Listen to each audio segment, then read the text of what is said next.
Agnosticism is the most inconsistently applied philosophy of knowledge.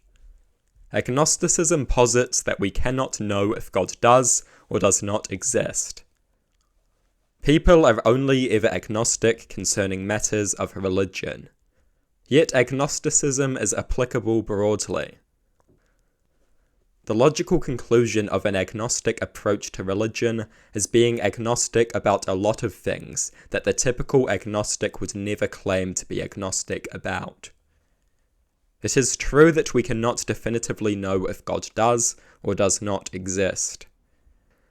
In truth, there are a great number of things which we cannot definitively prove or disprove the existence of. God is just one of those things. Yet he is the only one of those many things that people call themselves agnostic with regard to. We cannot truly know that the sky is blue. Sure, we can see the sky and it looks blue, but we also know that our senses can deceive us. We cannot know for certain that the sky is blue.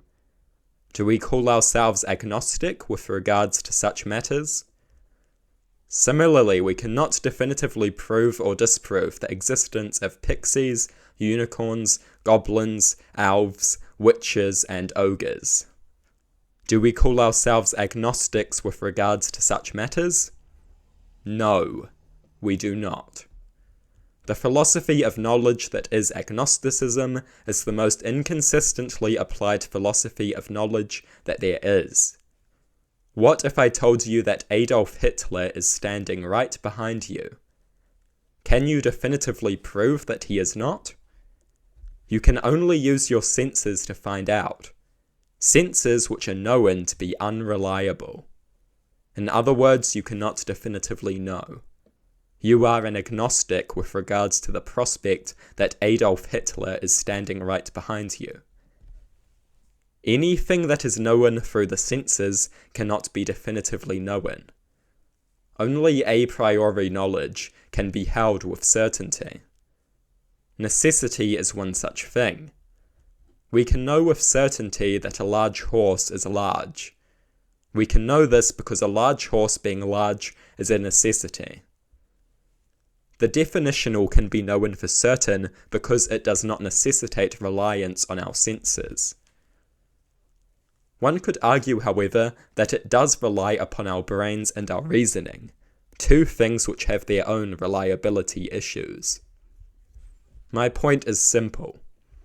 Agnosticism is never applied consistently. Yes, we cannot definitively know if God does or does not exist.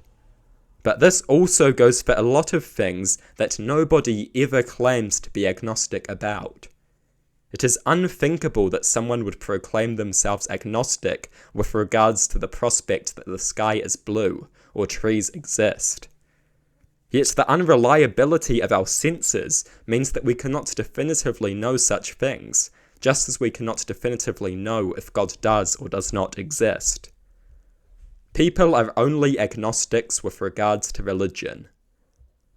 This is indicative of the simple fact that agnostics are very often weak atheists trying to separate themselves from anti-theism, and atheists trying to avoid offending religious people.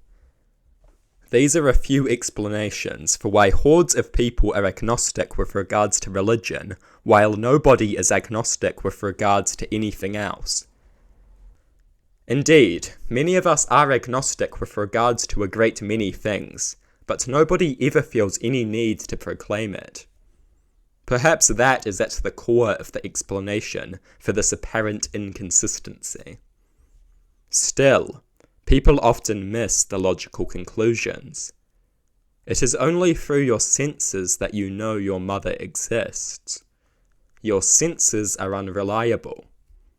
Therefore, you cannot definitively know that your mother exists. But do we call ourselves agnostics concerning the existence of our mothers? I don't think so. Then again, such matters are not typically debated, meaning such thoughts rarely occur. The broad nature of agnosticism is most easily discovered at the site of discussion where it is most relevant.